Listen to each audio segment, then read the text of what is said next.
강단에는 30여 년 전에 천연동 쪽에 이제 그 예배당이 위치해 있을 때에 그때 제가 솔로몬 성전에 관한 말씀을 한 6시간 정도 이렇게 나눈 것 같아요. 그때 이제 그 예배당 위치가 아마 3면이 도로로 이렇게 접해 있었던 것 같습니다. 그래서 이제 한 도로 쪽에 큰 창문이 없고 위쪽에 이제 환기구처럼 붙박이 교창이 있었어요. 그래서 솔로몬 성전의 그 붙박이 교창에 대한 부분의 말씀을 그 예로 들어서 나누었던 것이 지금 어렴풋이 기억이 납니다. 오늘 이번에 이제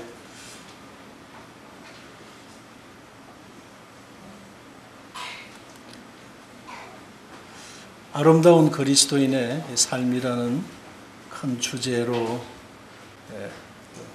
시간을 가지게 되겠는데요. 너희도 서로 발을 씻기라 하는 주제로 오늘 말씀을 나누고자 합니다.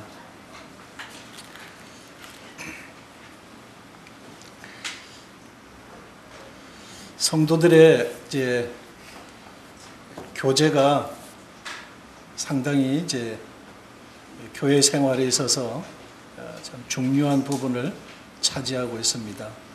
사도행전 2장 42절에 보면은 그들이 사도의 가르침을 받아 서로 교제하고 떡을 떼며 오로지 기도하기를 힘쓰니라 하는 말씀이 이 사도행전 2장 42절의 말씀입니다.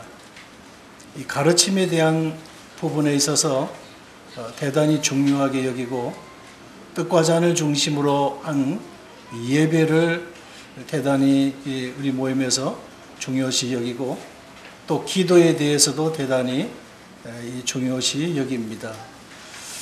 그러나 이 건강한 교회, 아름다운 교회로서의 올바른 성장 부분에 있어서는 성도의 교제가 단연 1, 2, 3, 4번 가운데서 사도의 가르침을 받아 서로 교제하며 이 두 번째 사실상 위치하고 있더라고요.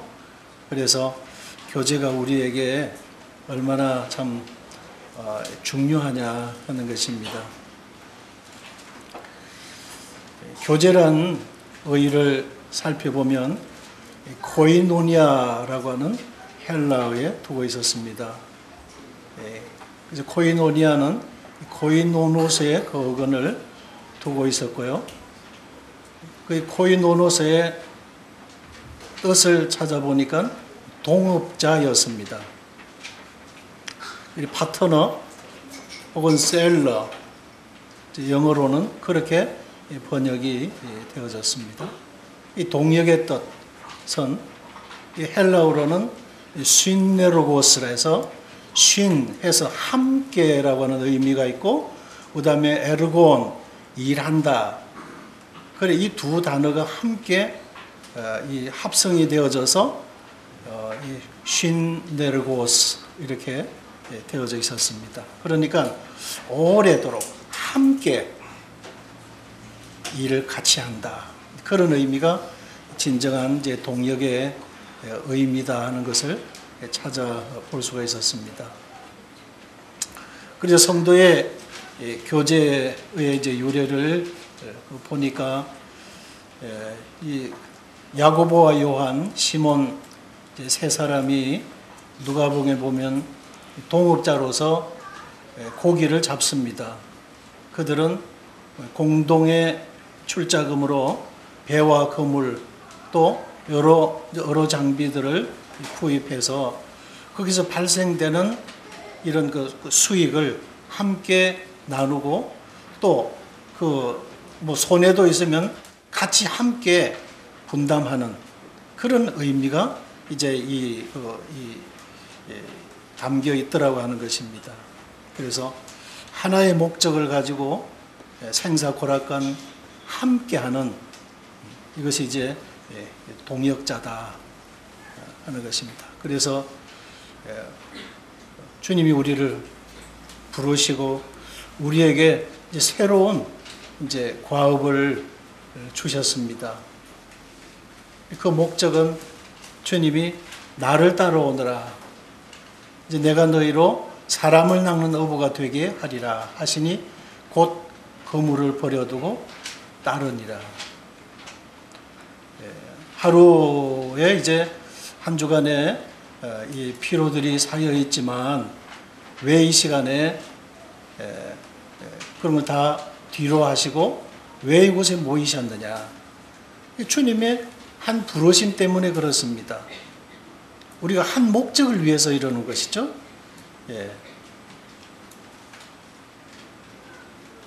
우리가 기뻐하는 것이 교회에 새로운 분들이 오시고 그분들이 예수님을 개인의 구주로 영접하시고 그들이 새로운 인생을 살아가는 이런 모습들을 볼 때 우리가 다 함께 공동의 기쁨을 나누는 거죠. 그 영혼들을 위해서 우리가 기도에 동참하셨고 어떤 분들은 모셔오느라 수고하시고 또 그분들과 교제를 이루기 위해서 뭐 식사도 제공하고 함께 시간을 같이 하고 이렇게 해서 한 영혼들이 주님께로 돌아오는 것입니다. 우리들도 그렇게 주님께로 돌아왔어요. 내가 잘 믿고 내가 예수님을 잘 선택해서 된 것이 아니라고 하는 것입니다. 큰 범위에서 하나님의 은혜요. 또 이런 하나님의 생명의 역사가 내 안에 이루어지기 위해서는 많은 분들의 관심과 기도가 있었다고 하는 것입니다. 그래서 우리는 주님 은혜 안에서 함께 한 목적을 향하는 동역자들이시다 하는 것이죠. 그래서 갈릴리 바다에서 주님은 이제 세상의 바다로 저들을 보내신 것입니다. 그들에게 새로운 동업주가 계셨습니다. 우리가 보고 들은 바를 너희에게도 전함은 너희로 우리와 사귐이 있게 하려 함이니 우리의 사귐은 아버지와 그의 아들 예수 그리스도와 더불어 누림이라. 그렇습니다. 우리에게 이런 새로운 위대한 과업을 위해서 불러주신 분이 이 조그만 배를 가지고 있는 세배대가 아니고 하늘나라라고 하는 영광의 천성을 소유하고 계시는 우리 아버지 하나님이시라는 것입니다. 이 일을 위해서 아버지 하나님께서는 우리 주 예수 그리스도를 투자하신 것이죠. 이 은혜 안에서 우리가 이 놀라운 하나님의 사랑을 우리가 발견하게 되면서 하나님께로부터 우리는 엄청난 사실상은 큰 빚을 진 자들입니다. 그래서 성부와 성자와 함께하는 것, 이것이 이제 예수 그리스도 안에서의 새로운 교제의 시작이다 하는 것입니다.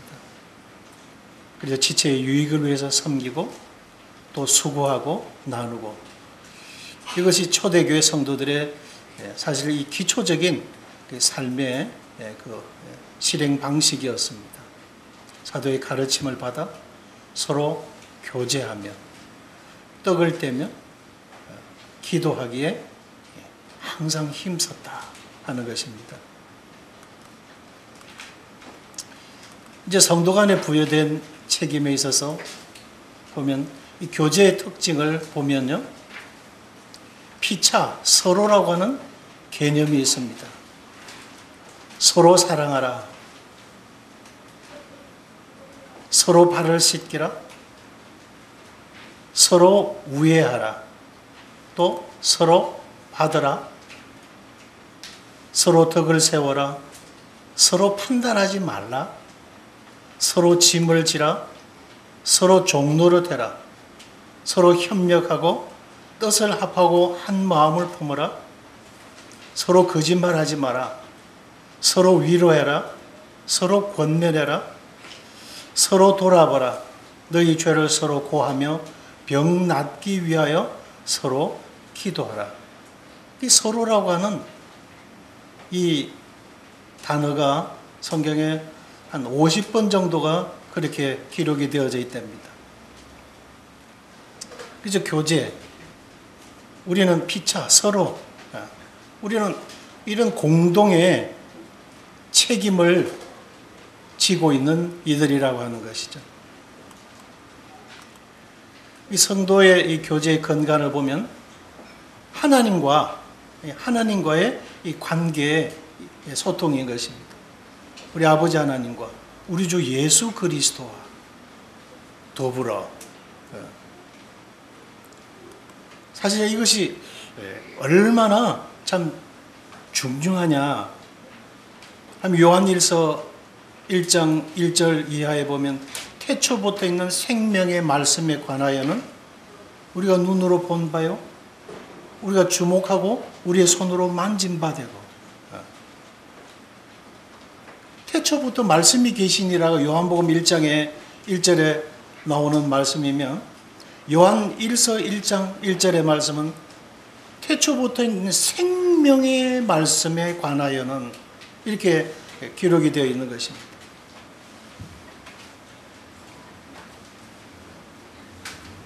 이 말씀은 살아있는 말씀이라고 하는 것이죠. 이 사도 요한이 이 서신서를 기록하고 있습니다만 그가 만난 이 주님을 통해서 듣게 되고 발견하게 되어진 것이 이 생명력이라고 하는 것입니다. 주님이 이 요한에게 전달해 주신 것이 살아계신 말씀이었어요. 그 말씀을 받게 되어지면서 죽었던 그 영혼이 살아났던 것입니다. 그 말씀이 지금 사도 요한을 통해서 다음 세대에 살아있는 말씀으로 전달이 되어졌어요. 그 말씀의 능력은 질적으로 변함이 없는 것입니다. 세대가 변하고 문화가 변하고 역사가 변하고 많은 세월이 흘러오면서 인간은 많은 변화의 변화를 겪어왔습니다. 그러나 이 말씀의 능력의 값은 변함없이 전달이 되어지더라는 것이죠. 우리의 상태가 어떠하든 간에 그렇다고 하는 것입니다. 언젠가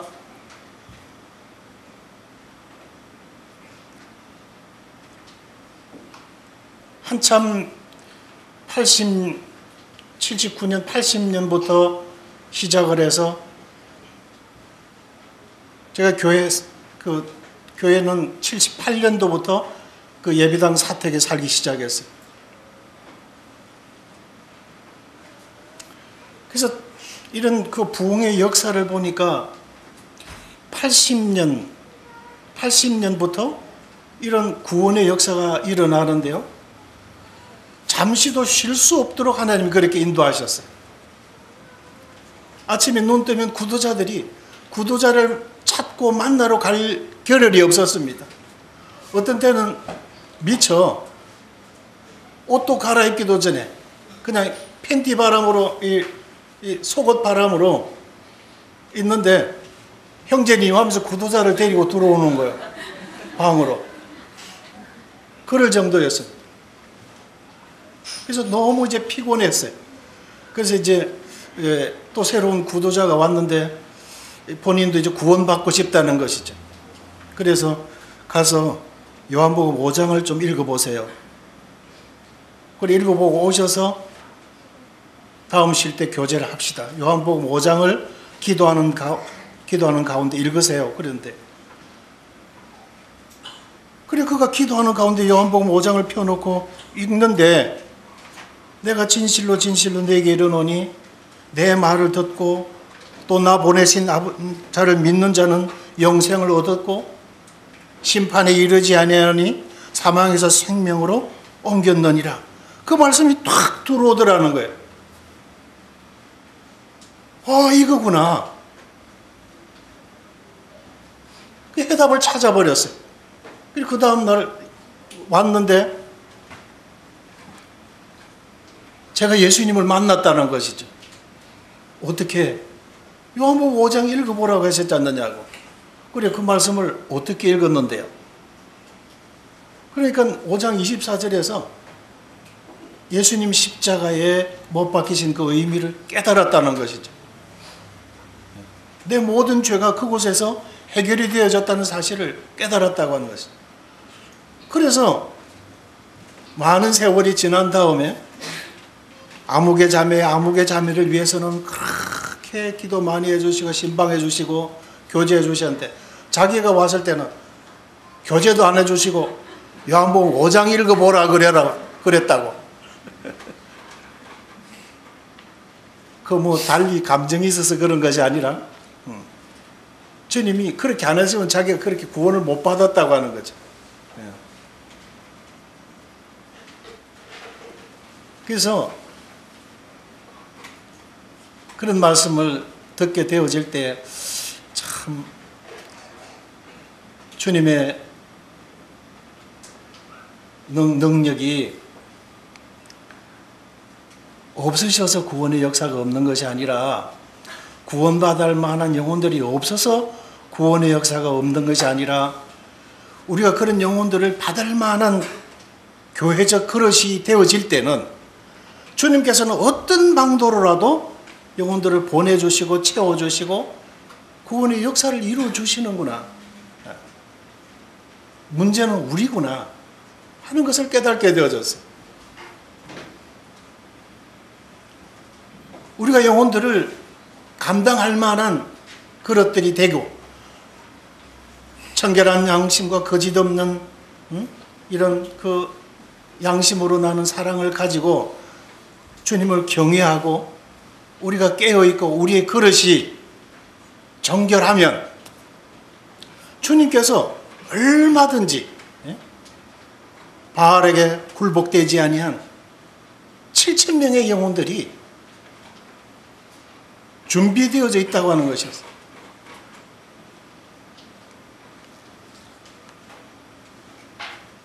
그래서 요한 1서의 1장 이후에 이 말씀이 우리 하나님이 어떤 하나님이신가를 사도 요한이 잘 소개를 해주고 있는 것이었어요. 살아계신 하나님이시고 그분의 입을 통해서 증거되어지고 있는 말씀은 생명의 말씀이더라는 것이죠. 우리의 상태가 어떠하든 간에 지금 나의 현재 하나님의 말씀은 살아계신 말씀이더라고 하는 것이죠.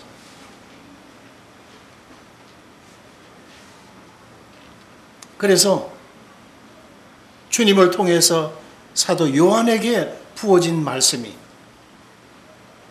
이 사도들을 통해서 다음 세대로 그 능력의 말씀이 전달이 되어질 때 그 말씀이 그대로 똑같은 생명으로 똑같은 하나님의 자녀로 똑같은 신분으로 똑같은 하나님께서 은혜로 대접을 하시는 것이죠.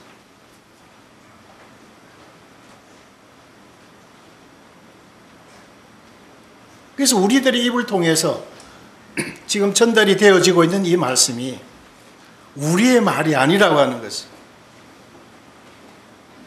살아계신 하나님의 살아계시는 생명의 말씀이더라는 것이죠. 그러니까 우리가 하나님과의 관계가 소통이 얼마나 중요하냐. 하나님과의 교제가 얼마나 중요하냐. 그래서 우리가 주님의 일보다도 주님과의 관계를 중요시 여기는 것. 주님과의 소통이 더 먼저 중요하다고 하는 거죠.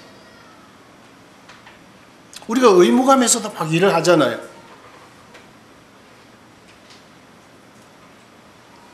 그래서 주님이 원하시는 것은 주님과의 관계, 이것이 주님과 교제, 이것이 우선 되어져야 된다고 하는 것이죠. 자백으로 성결해지고 빛 가운데서 서로 교통하고. 그래서 우리는 보고 들은 바를 말하지 아니할 수가 없다. 사도들이 그랬죠. 이 말씀이 그냥 영혼들에게 전달이 되어지면 그들이 뒤집어지는 것이죠. 변화가 일어나는 것입니다. 그러니까 잠잠하라. 더 이상 예수 이름을 언급하지 마라. 그랬을 때, 그렇게 위협했을 때 우리가 보고 들은 바 이것을 말하지 아니할 수가 없다.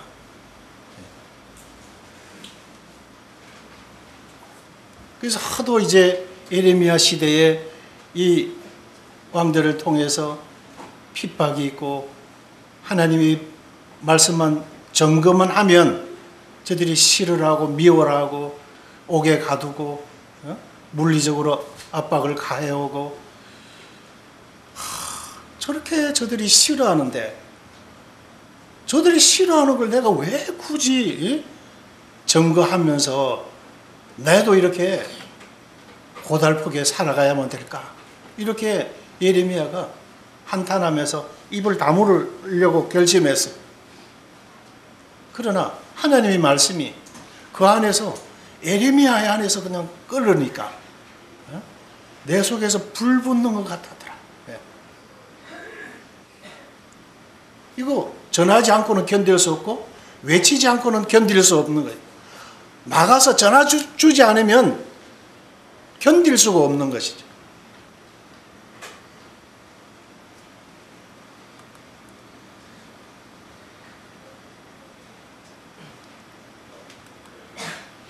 이렇게 해서 가장 먼저는 하나님과의 관계. 그래서 그는 빛이시라고 말씀했잖아요. 빛 가운데 하나님은 빛이신데 하나님과 우리가 사귐이 있다 하고 어두운 가운데 행할 수가 없다는 말씀이죠.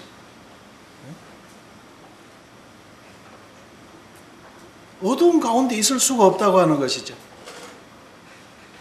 그리고 요한 서신서 말씀이 그런 말씀들로 되어 있죠. 그래서 우리 하나님은 빛이다.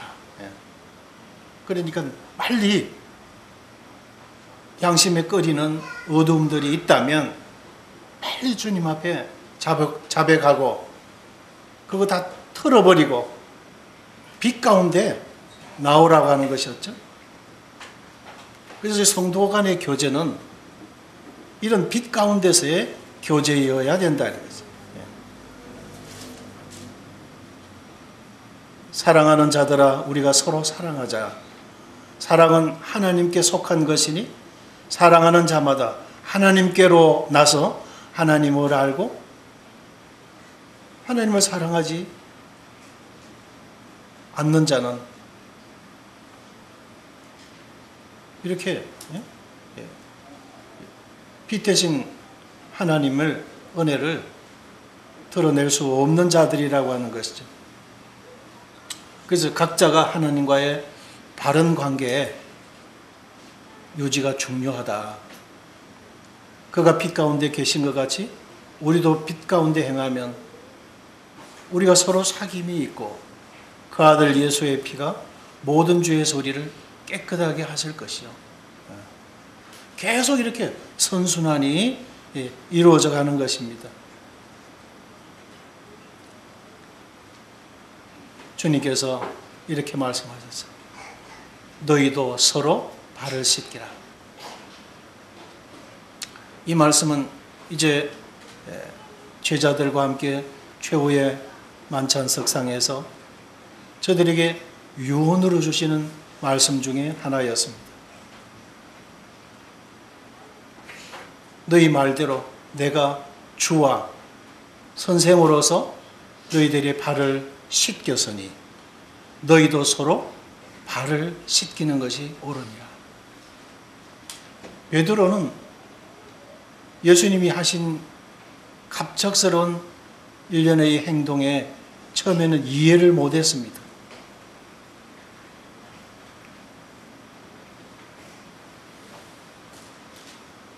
버젓이 주님 지금 몇 분까지 해야 되죠? 몇 분에 시작했죠? 7시 시작했어요. 네. 주님이 발을 씻겨주신다고 하는데 제자들이면서도 그 주님 앞에 그 더러운 발을 버젓이 내놓고 있는 거예요. 저거는 제자로서의 자세가 아니지. 이런 판단이 생겼습니다. 또 그 다음 제자들도 똑같은 그런 행동을 하고 있을 때 베드로는 꾹꾹 누르고 참고 기다리다가 이었고 베드로의 발 앞에 와서 주님이 베드로의 발을 씻기시라 하셨어요. 주님, 지금 제 발을 씻기시려고 이러시는 겁니까? 제 발은 씻기실 수 없습니다. 제가 주님의 발을 씻겨드려도 못한데 주님께서 어떻게 제자들의 발을 씻기신단 말입니까? 이것은 다른 제자들 들으라고 하는 말이었어요. 주님이 내가 하는 일을 네가 이제는 알 수 없으나 후에는 알게 되리라. 주님 그러셨어요. 제 발을 씻길 수 없습니다. 그러면 내가 너와 상관이 없다고 하시는 것이었어요. 주님이 그렇게까지 나오실 줄 몰랐죠. 그러니까 깜짝 놀란 베드로는 그 정도로 중요하고 심각한 겁니까? 그러면 제 발뿐만 아니라 제 온몸도 씻겨달라고 그랬죠. 이미 목욕한 자는 발만 씻으면 된다 그러셨어요.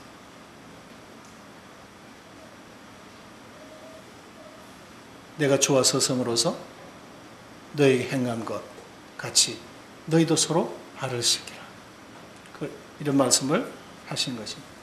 주님은 이렇게 먼저 실행해 주셨고 또 지금도 행하고 계시는 사역이세요.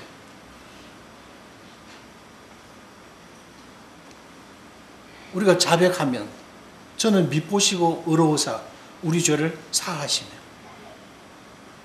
그것이 지금도 우리들의 발을 닦여주시는 사역이세요. 저는 그렇게 분별이 되어졌어요. 주님은 당신이 보여주신 모범을 따라서 우리도 행하라고 하신 것입니다.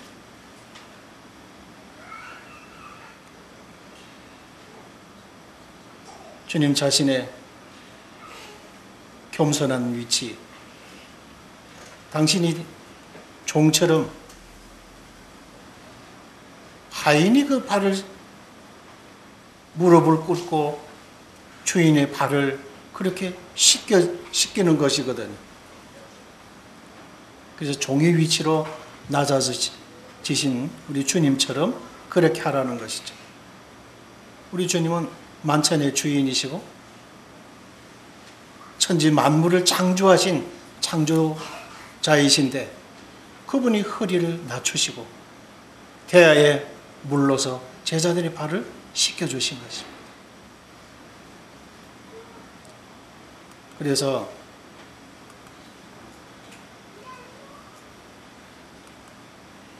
너희도 서로 발을 씻기는 것이 옳다고 하셨어요. 그러면 우리가 다른 사람의 발을 씻긴다는 의미가 어떤 말씀인지 우리가 찾아보기를 원합니다. 먼저는 디모데후서의 말씀인데요. 디모데후서 1장 16절을 찾아주시기 바랍니다. 디모데후서 1장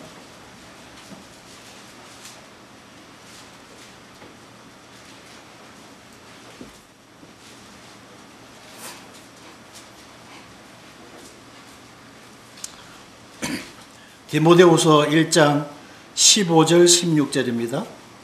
아시아에 있는 모든 사람이 나를 버린 이 일을 네가 아나니 그 중에는 부겔로와 흐모게네도 있느니라. 16절에 원하건대 주께서 오네시보로의 집에 긍휼을 베푸시옵소서. 그가 나를 자주 격려해주고 내가 사슬에 매인 것을 부끄러워하지 아니하고 로마에 있을 때 나를 부지런히 찾아와 만나섬이라. 사도 바울을 도운 이 오네시보로는 에베소 교회 형제입니다.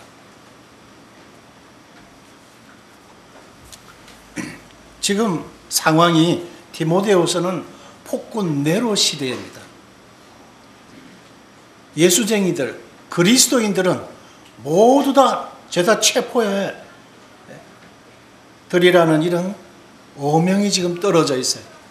그들이 가지고 있는 재산은 다 정몰해 버렸습니다. 그런 시대였어요. 그렇기 때문에 아시아에 있는 모든 사람이 나를 버린 이 일에 모두가 그냥 잠적해 버렸어요. 그리스도와는 전혀 상관없는 자들처럼 설거머니 다 뒤로 다 빠져버렸다는 것입니다. 그 중에 앞장선 부겔로와 흐모게네, 이런 상황 속에 오네시보로의 가족은 이 사도 바울을 자주 찾아왔다고 하는 것입니다. 그가 로마까지 찾아왔어.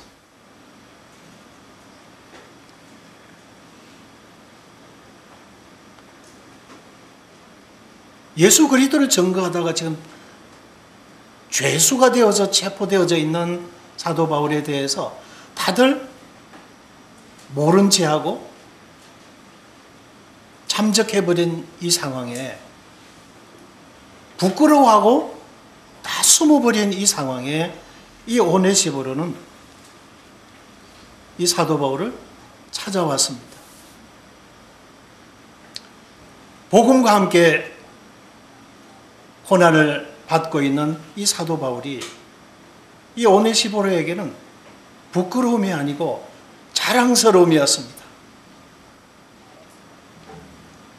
이 앞선 일꾼이 없었더라면, 그들의 노고가 없었더라면, 그들이 목숨같이 여기고 생명의 복음을 전개해 주지 않았더라면 오늘날 자신이 있었겠느냐 하는 것이죠.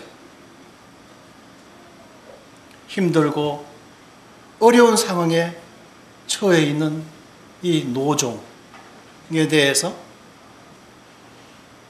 오히려 큰 자랑이었습니다. 그래서 이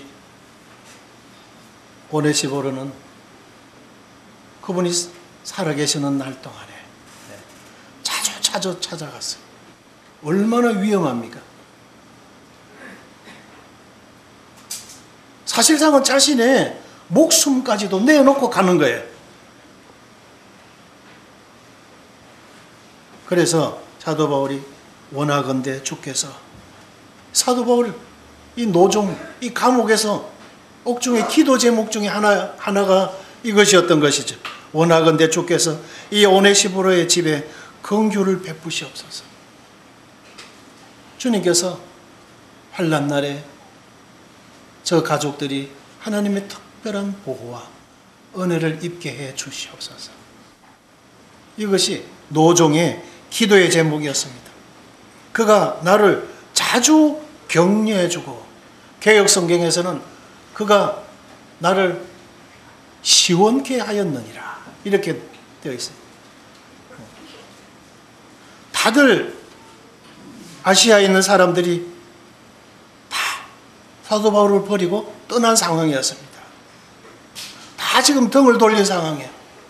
다 지금 잠적해버리고 꼬리를 감춘 이런 상황이에요.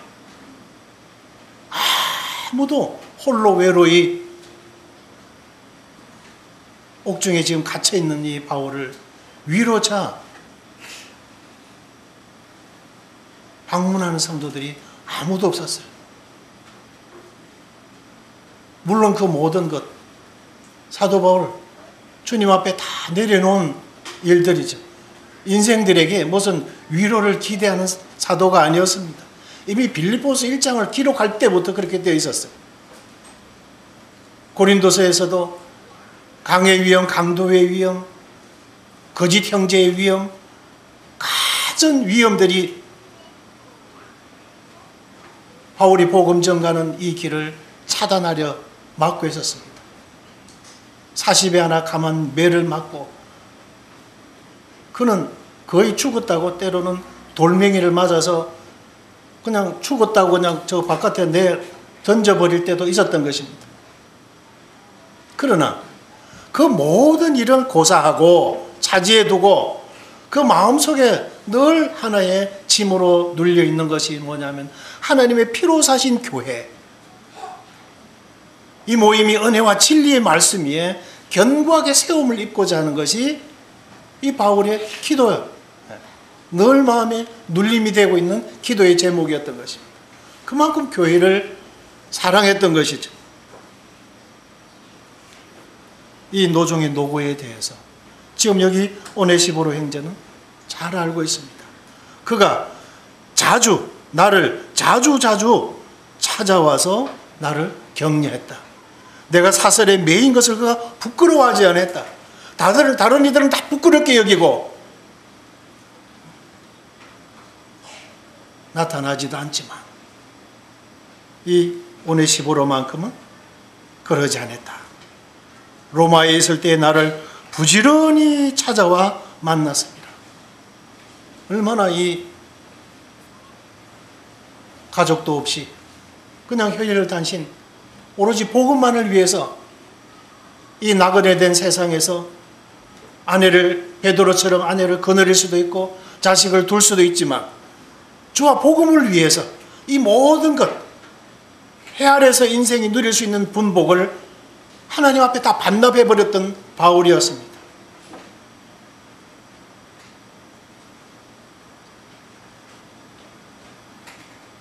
그도 인간이죠. 육신을 가지고 있는 것입니다. 그러나 이 오네시보로를 통해서 그는 큰 위로와 격려를 얻었다는 것이죠. 제가 이제 그 교회 사무실에 있으면 지금 주님 나라가신 그때 93 되신 모친이 계셨는데 바깥에서 창문을 똑똑 두드려요.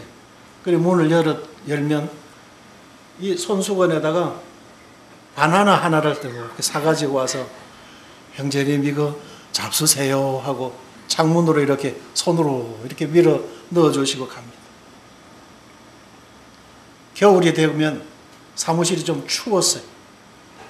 그러면 그 바닷가 놀러 가셔가지고는 이런 차도를 가져오셔가 그 스토브 위에 구워가지고 타월에 사가지고 그걸 들고 말씀을 위해서 얼마나 수고가 많으세요 하면서 이거 이렇게 가슴에 품고 있으면 몸이 훈훈해진다고. 이거는 모친이 하셔야죠. 아니라고. 그거 뭐 큰 대단한 게 아니죠. 그러나 이 적은 이런 것들 같아도 그런 것들이 일꾼들에게는 큰 위로와 격려가 되죠. 저는 기회가 되면 그런 아름다운 추억들을 나누기를 원합니다. 왜냐하면 주님의 발 앞에 옥합을 깨뜨려서 주님의 발을 닦아주셨던, 씻겨줬던 그 여인에 대해서 이 말씀이 전가할 때마다 이 여인의 봉사에 대해서 기억하게 할 것이라고 말씀하셨어요.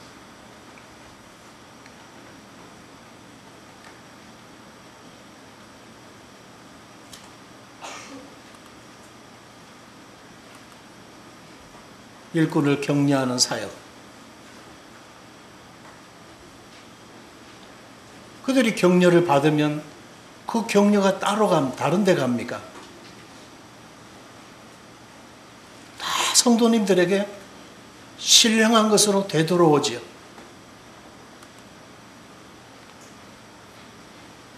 고린도전서 16장을 보면 이 아가야 지역에 아가야 경기도면 경기도 같은 안에 이 서울이 위치하고 있는 것처럼 아가야라고 하는 큰 바운더리 안에 고린도 교회가 있었던 것입니다. 그 아가야 지역에서 처음 구원받은 첫 열매가 스데바나였어요. 그리고 유력한 사람이고 사회적 지위도 높은 사람입니다. 그러나 그가 예수님을 개인의 구주로 영접하고 나서부터 그에게 일어난 것은 성도를 섬기기로 작정했다는 것이었어요. 성도 섬기기로 작정했어요. 성도들의 부족한 것, 또 성도들의 연약함이 부유한 이 사람에게 예전에는 판단거리였고 비방거리였고 무시할 거리였던 것이 예수 그리스도 안에서는 그 성도들의 연약과 부족한 면들이 이제는 섬길 이유가 되어진 것입니다. 자신의 유해함, 자신이 가지고 있는 세상적인 인지도, 이런 것들이 성도들에게 유용하도록 모임에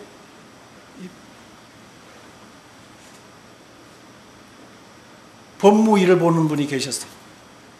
지금도 계십니다. 사무장으로 일하는 분이셨어요. 그 성도들이 이런 법률에 관련된 이런 것들이 있으면 그냥 전화하면 친절하게 지금도 자문하시죠.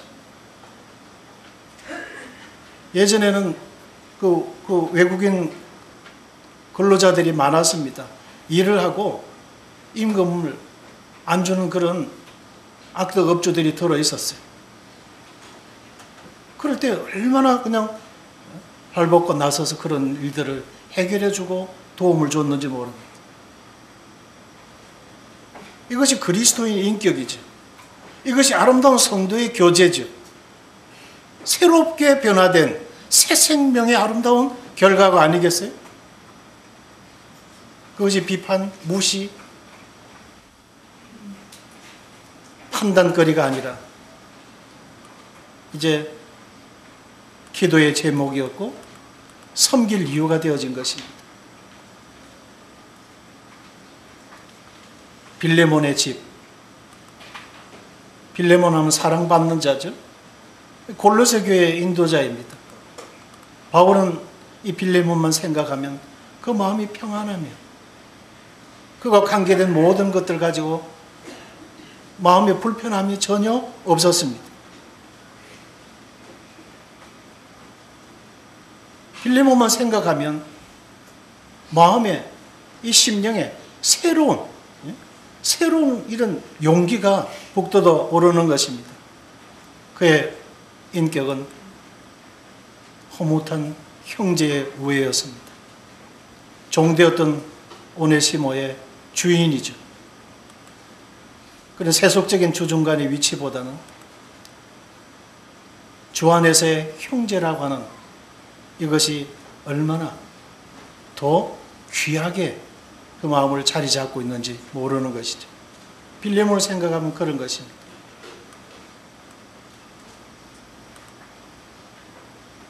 또 하나는 마리아의 깨뜨린 복합이죠. 질환지화, 질환지실. 그 안에 있는 모든 사람들이 이 마리아가 깨뜨린 옥합으로 그 아름다운 향기로 다 지금 젖어 있는 것입니다.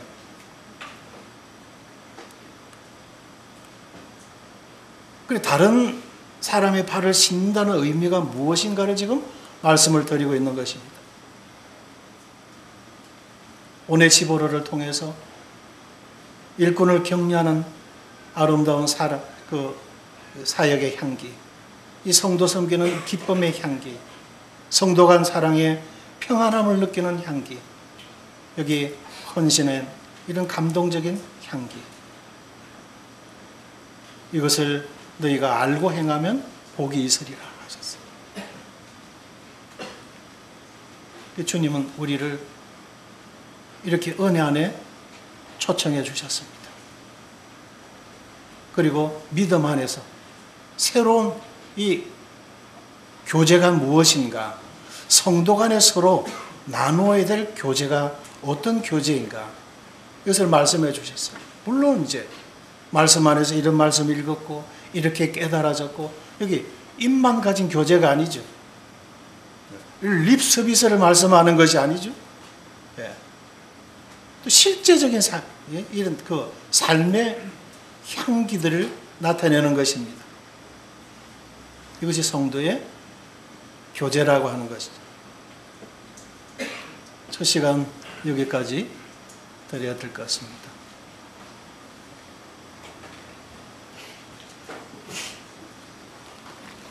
잠시 기도드리고